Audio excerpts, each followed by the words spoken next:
Hey everyone, welcome back to Metroid Dread hard mode playthrough.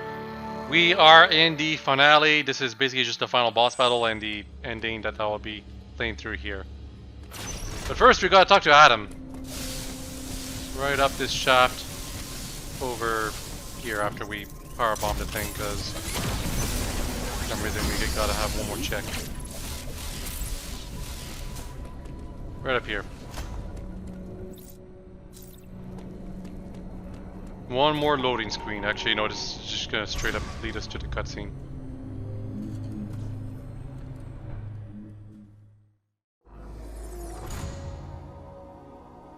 Gotta talk to Adam. One last time. Uploading data. It appears your Metroid DNA has caused you to become a Metroid. Ordinarily, this would have happened immediately after the DNA transplant. Your WhiteHawke genes must have slowed down the process. They were the only tribe capable of controlling the Metroids. Though you possess their DNA, you are not a WhiteHawke. Your physical prowess suggests that you must also possess Machin DNA. Metroids are programmed to identify Machin as enemies. This suggests one thing to me. It is very probable that your metamorphosis occurred as a result of Ravenbeak's attack. His presence awakened the Metroid's killer instinct. Since then, your metamorphosis has accelerated. It can no longer be controlled. You are now a Metroid, Samus Aran. Your very existence poses a grave threat to the galaxy. However, there is no need to fear. You can still contribute to galactic peace. You need only use your new powers correctly. You have followed my instructions faithfully so far. Continue to do so. It's that simple. I consider your performance... Adam is evil? highly Obviously, after satisfactory. Oda we should As have I known. hoped, it has even awakened your Metroid powers. I was right to let you live during our first encounter. Live That during our one first good encounter? told me Back when everything. I was a Stay teenager or and something? offer up your power. My plan is the only way to bring order to the galaxy. Fulfill your destiny, Samus. This is an order. Disobedience will not be tolerated. Turns out Adam wasn't Adam the robot. Turns out we were talking to Ravenbeak the entire time. Well, listening to them.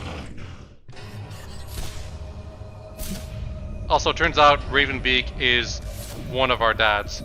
Samus has a lot of dads. A lot of father figures, I should say. Anyway, final boss battle time. Ravenbeak has 3 phases and they're all pretty difficult.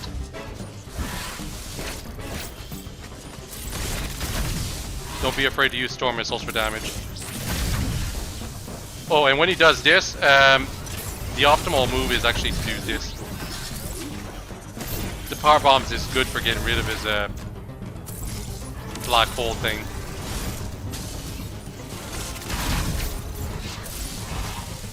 He's got a 3-hit combo, very powerful, and he can flash him too. That's a counter right there.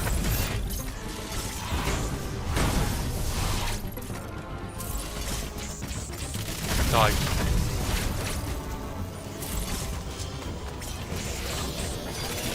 And he used that move in the beginning. He was trying to use a thing on me. You can also use storm missiles against this thing. Also good to get rid of it. Probably faster than the... Nope. You missed. So yeah, I liken Ravenbeak to Dracula from Castlevania. Very tough pattern, but once you learn it, he's a lot easier. And I was supposed to counter that right there. Unfortunately, the problem with Ravenbeak is that he's one of the creatures where you have to use the counter mechanics to defeat him completely. Like, he's invincible right now. I can't even harm him.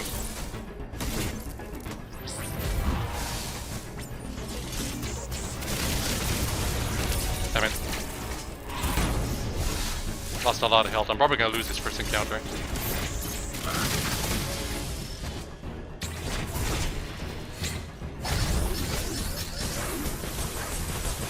Yeah, actually I was supposed to attack him when I first countered him, but I wasn't doing that. And it's actually better to use beam attacks against him. It's faster. Wow, we're still not done?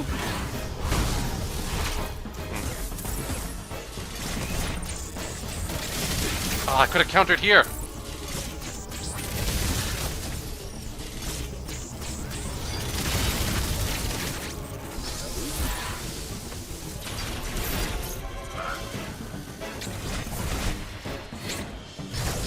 Oh, what? It's because I shot. I was shooting. The game was like, oh no, you failed a QTE. It feels like he's got infinite health until you get the QTE motion right.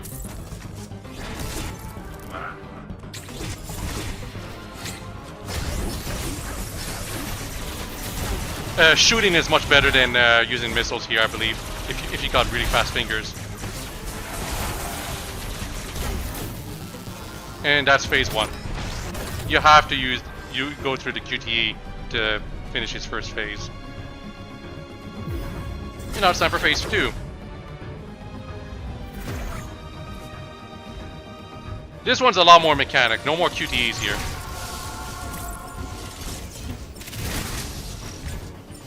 No more counters either. It's possible to sequence break to get to the end without the space jump. When he does this and you don't have the space jump, let's just say you're gonna have a really hard time. There is a way to make him miss all of his shots, but it's not very obvious. Ow. I ran right into that. And now I'm gonna die in one more hit.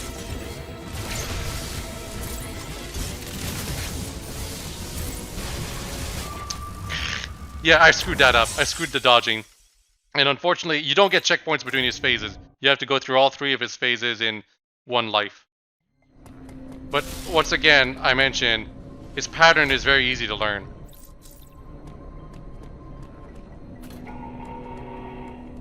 You know, once you get it.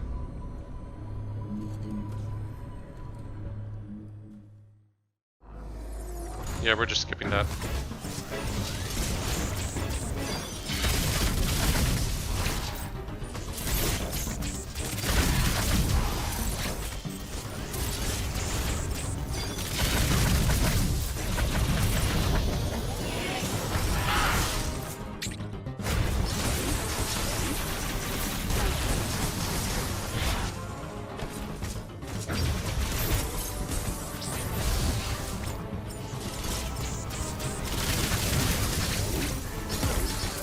He's already got the orange armor on, which means that I can't even damage him anymore.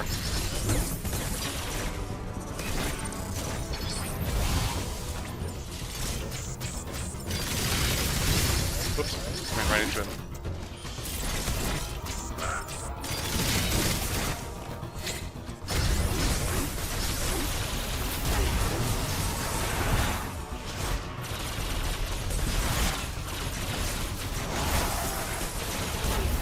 There we go. Already done phase 2. That was a lot better. See what it means when you remember his pattern perfectly?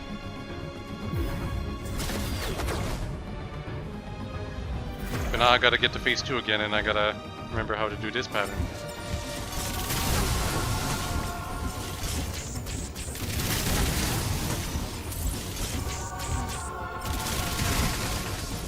Don't try to jump over him during that attack. It's actually much harder than it looks.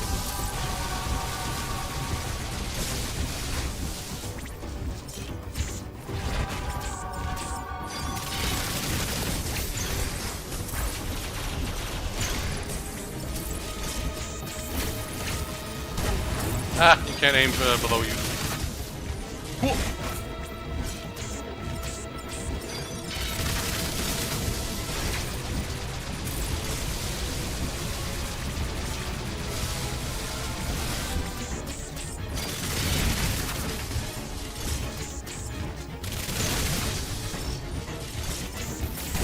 Oops, I just stood there and took that, didn't I?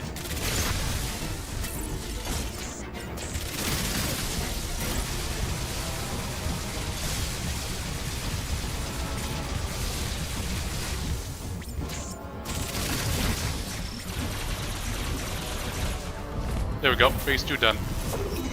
Now phase 3 is very similar to phase 1, but he's got at least one major new move. And that move is the one where you probably should you should know that using the power bomb is very useful. And this is pretty metal. He just takes off his wing. Like, I don't need it anymore. And I got a QTE really early on right here. That's actually really good for damage.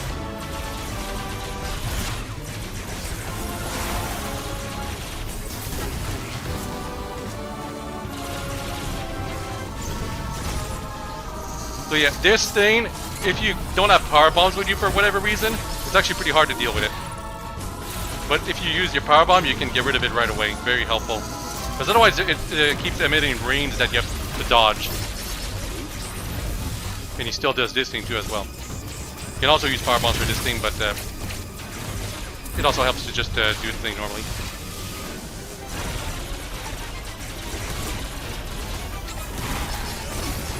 Okay, I think I'm gonna finish him off in this thing. This scene, QTE event right here. Nope, not quite. Oh, this is one of his other moves. And another one right here, where he just aims at you and shoots.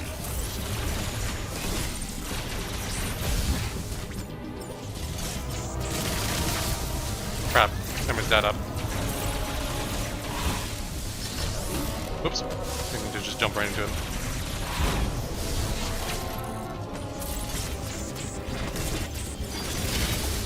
Oh, and here we go. Time to finish this. Time to siphon his energy. Except he's got his own QTE that he uses against us. And he uses the same move he used to defeat us at the beginning.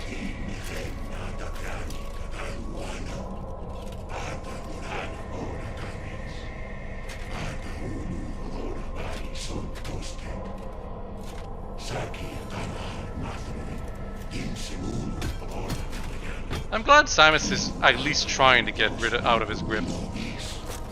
Because he's got a big arm. It's almost as big as Samus herself. Probably bigger, actually, maybe.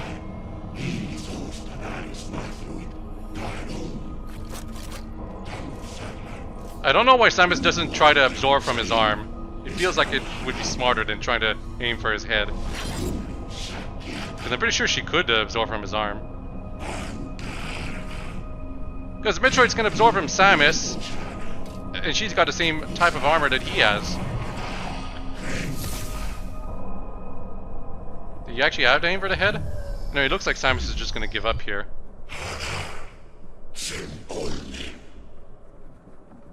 Except, here comes Samus' other line in this game. Voice dialogue from Samus. Again, and it's epic! It's one letter. Just and it's a freaking Falcon Punch. Or I guess I should say Raven Beak Punch. Also, Samus got a new armor in case you haven't noticed. I lied when I say the gravity suit was the last armor. You actually get one more. The Metroid suit. We are now Metroid. It actually looks kind of ugly if you ask me. I don't know why it's perfectly green. I felt they could have used another design for it, but it's still kind of cool. Get a new suit like this.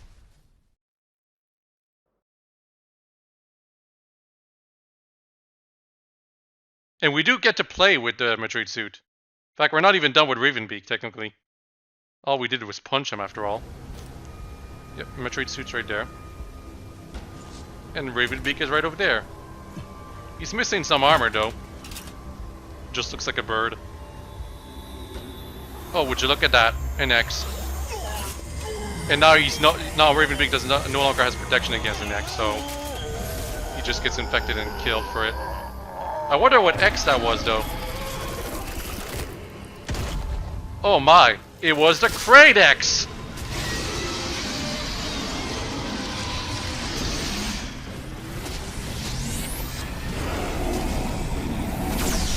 So anyway, you just hold Y here to defeat Ravenbeak. And I'm not even aiming, by the way. I'm just holding the button. If you don't hold the button, you die to a QD. Or you just die, basically.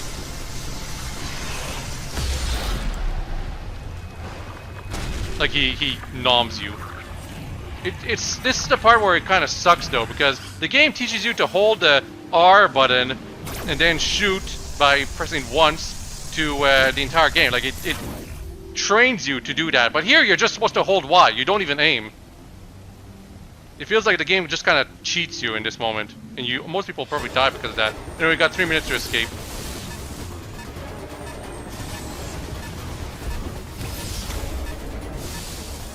Three minutes is ample time, if you ask me.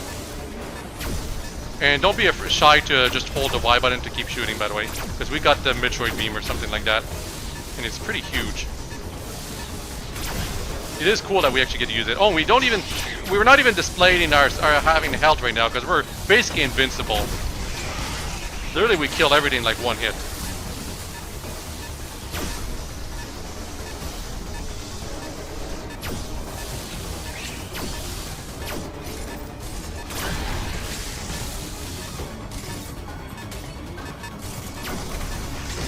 And this beam actually does affect the bomb blocks. I actually really like that.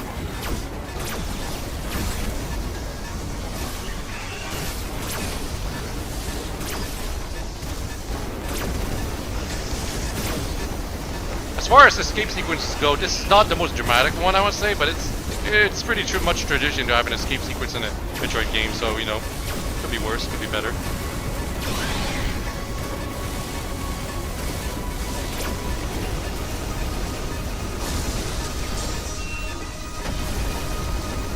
It's neat to have this Metroid beam thing with us, but I still think the Super Metroid Hyper Beam was still more satisfying to use. Can't use that. To go further up. And now we can blow this thing up.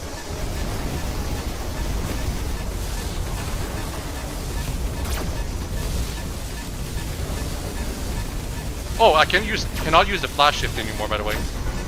Probably not. I don't think we can use the speed boost. No, we can still use the speed boost. But can't use the flash shift for some reason. So, that's Adam. You drain the ship of its energy. He immediately realized that you were Metroid and that you drained the ship with your Metroid hand. So what can we do? Oh, one more X. It's Quiet Robes X. But not attacking us?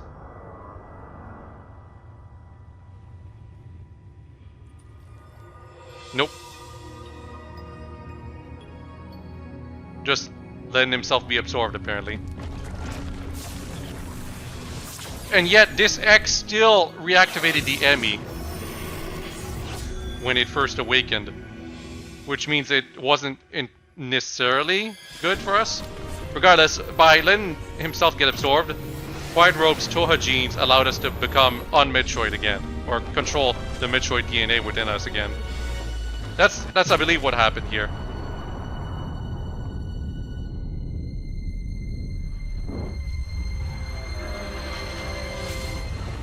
And we escaped in time. And that's it. Game. No ending cutscene after that. It's actually pretty abrupt, honestly. It's a lot like Super Metroid in that sense, but I don't know why I was expecting something more like the Prime games or even Metroid Other M in terms of ending. I guess there's not much else to say. Like, the only thing is, like, it's like you're wondering how Adam thought about the fact that we didn't really have contact with him since we landed on the planet. Yeah, Kenji Yamamoto is the music director, and he's the guy who made the Prime music and I believe Super Metroid music too. And yet, this game's soundtrack is a little lackluster, unfortunately. Feels like a lot of music isn't as memorable as it could have been. It's possible it's because Mercury's team was working on this, and they might not have had a close relationship with Kenji Yamamoto as he has with Retro Studios. That's what I'm assuming. It's not a bad soundtrack, but it's definitely underwhelming. There are some good tunes here and there, but it really feels like it could have been more on the Prime level, considering it's Kenji Yamamoto. Well, regardless, that was Metroid Dread hard mode playthrough. I enjoyed playing the game again. I've had an even more fun time this time because I knew what to do and not get stuck in a place as much as I used to, even though I got stuck again in a couple of locations. But that was kind of my own silliness. Anyway, tons of environmental artists. There was also 3D modeling. There was a rigging lead. This stuff concerns me because I'm basically a game developer for like a game artist, like 3D modeler, that kind of stuff.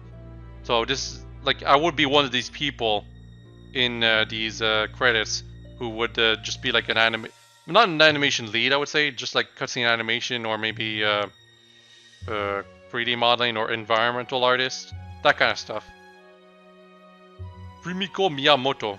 The art supervisors are noticeably Japanese compared to the artists who were almost all seemingly Spanish or something like that.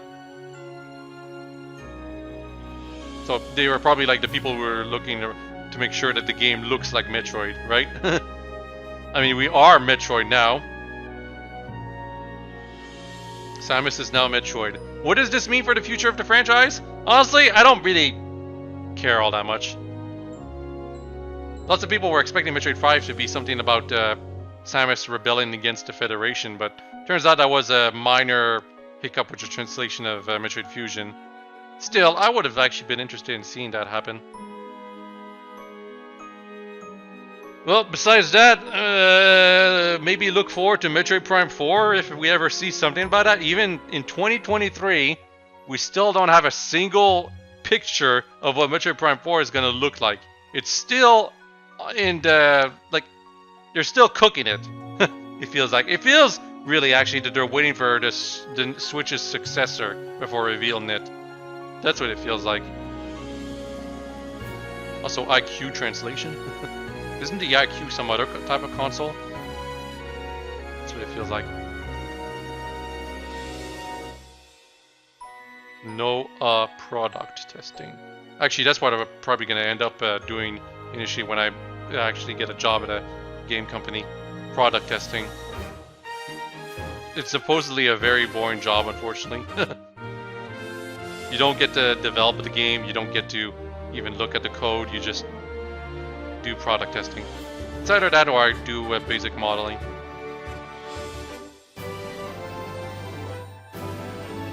Yep, these credits are still going. They're not the most entertaining credits ever. I still remember the Prime credits that are so comparatively fantastic compared to just this black screen with text scroll happening right now. Advisors. Shouldn't it be advisor with a O instead of the E? Huh. Also, Nate Bildorf. Very special thanks.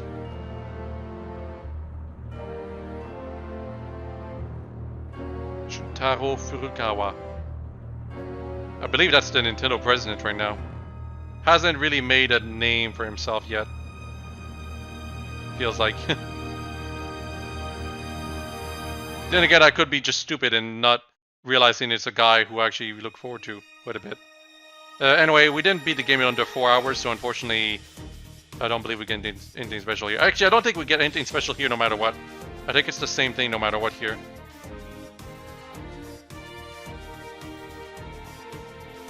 See you next mission. Died 30 times. Whoosh.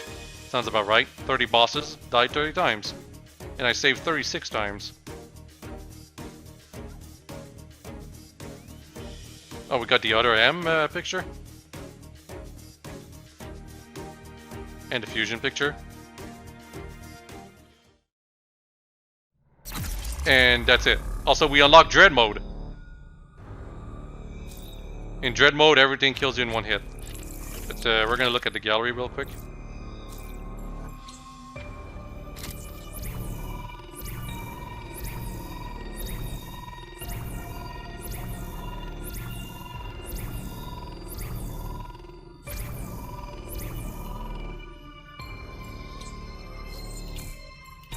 Wow, this is less pictures than what I got with normal mode, I think.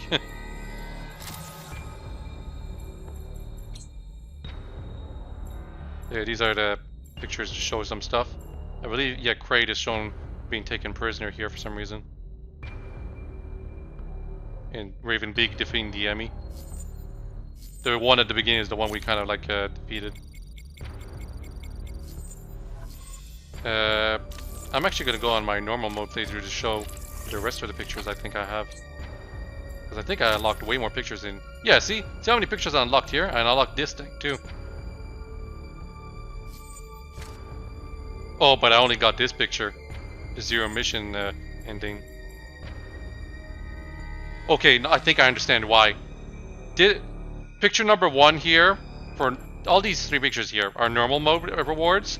And for this is above 8 hours, or just beating the game in normal mode. If you want to get this reward, you need to beat the game under 8 hours. And for this one, you need to beat the game under 4 hours. I think that's what it is. And for these 3, it's the same thing with hard mode. So, hard mode, just beat it. This one under 8 hours, this one under 4 hours. But I'm not gonna do that, because I think I've done this enough. But it kind of sucks that I should have done this thing in the same save file. Then the rewards would have been merged. Oh.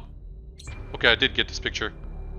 But I only got this so far. You can see Zero Suit Samus if you get all the pictures, I believe, all the rewards. It's just a commemorative picture of the whole franchise so far. Well, the mainline games. You can even see the Metroid Queen in there. Kind of surprising though. Besides ourselves, that we are Metroid, we don't see any actual Metroids during the game, or Ridley for that matter. It's like the game showed quite a bit of restraint by not having Ridley as a fight, but they did shove in Ridley as a fight in the Samus Returns remake, so makes sense that way. Anyway, that's it for Metroid Dread. I'm not doing boss rush or anything like that except on my own time. I guess I might record myself and do it in the non-commentary, but Dread mode also I'm not bothering because it's very much like hard mode, except you can only take 1 hit instead of a couple. Anyway, that's it. Hope you've all enjoyed this playthrough and I'll have a nice day. As for the next playthrough, well, really, I wanted to do an Advanced Wars playthrough, but the game still hasn't come out because of the stupid war in real life. Ugh. So, who knows what my next playthrough is going to be. I actually have the Splatfest to do later this weekend, so look forward to that. Although the Splatfest footage will probably come out first. Anyway, bye-bye!